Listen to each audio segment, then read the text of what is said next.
చిరు వ్యాపారుల కొట్టగొడుతున్నటువంటి ఈ ప్రభుత్వానికి ఖచ్చితంగా చెప్పాలి. నేను కూడా శాసనసభ్యుని ఉన్నాను, 10 ఏళ్ల పాటు అధికారంలో ఉన్నాను, 5 ఏళ్ల పాటు ప్రతిపక్షాలు ఉన్నాను. ప్రతిపక్షాలు ఉన్నా అధికారంలో ఉన్నా చిరు వ్యాపారుల జోలికి ఎవరు కూడా పోకుండా మరి కాపాడినటువంటి పరిస్థితి మరి టీఆర్ఎస్ పార్టీ గులాబీ జెండా ఉన్నటువంటి విషయాన్ని సందర్భంగా ఈ మధ్యకాలం చూసినట్టయితే కాజుపేటలో చాయ్ దుకాన్లు, బాల సంవత్సరం పండ్ల దుకాన్లు, చివరొత్తుల కూరగాయల దుకాన్లు ఎక్కడికక్కడ మరి స్పాట్ పేరు మీద ఇవన్నీ కూలగొడుతుంది.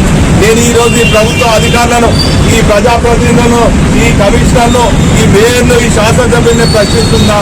స్మార్ట్ సిటీలో చిరు వ్యాపారులు బతకొద్దని ఎక్కడైనా ఉన్నదా?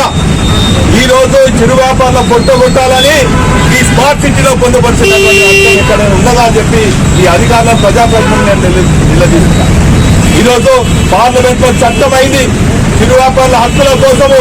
ఆనాటి టీఆర్ఎస్ పార్టీ పార్లమెంట్ సభ్యులు కేసీఆర్ గారి ఆదేశం మేరకు చిరు వ్యాపారుల చట్టం కోసము మరి ఆమోదం తెలిపినటువంటి విషయాన్ని ఈ సందర్భంగా తెలియజేసుకుంటున్నాం.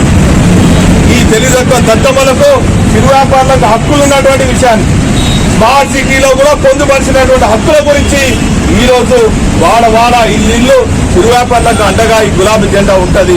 ఖచ్చితంగా వారి కొట్టగొట్టే ఎవరైనా కూడా అధికారం కానీ ఏ పార్టీలో ఉన్న వాళ్ళైనా కూడా వారి కొట్టగొట్టే మాత్రం సహించే ప్రసక్తి లేదు.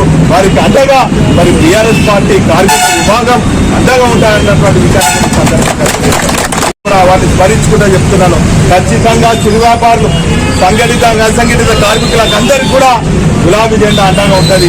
ఏ కార్మికునికి ఏ సమస్య వచ్చినా కూడా దయచేసి చెప్తున్నా, మరి ఒక ప్లంబర్కి వచ్చిందని చెప్పి మీదట సెంట్రింగ్ వాళ్ళు ఉండకుండా, ఒక సెంట్రింగ్ వాళ్ళకి వచ్చిందని చెప్పి ఎలక్ట్రీషియన్ ఉండకుండా, చిరు వ్యాపారులకు వచ్చింది మాకేందని అనకుండా ఈ రోజు సంఘటిత అసంఘటిత కార్మిక లోకం అంతా కూడా ఏ కార్మికునికి అన్యాయం జరిగినా కూడా అందరూ కూడా ఖచ్చితంగా మరి వారికి అండగా ఉండాలన్నటువంటి విషయాన్ని కూడా ఈ సందర్భంగా తెలియజేస్తున్నాను.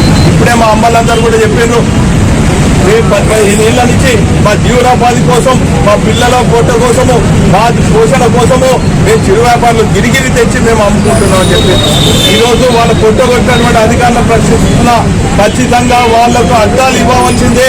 వాళ్ళు వ్యాపారం చేసుకోవడానికి ప్రభుత్వం అండగా ఉండాలి.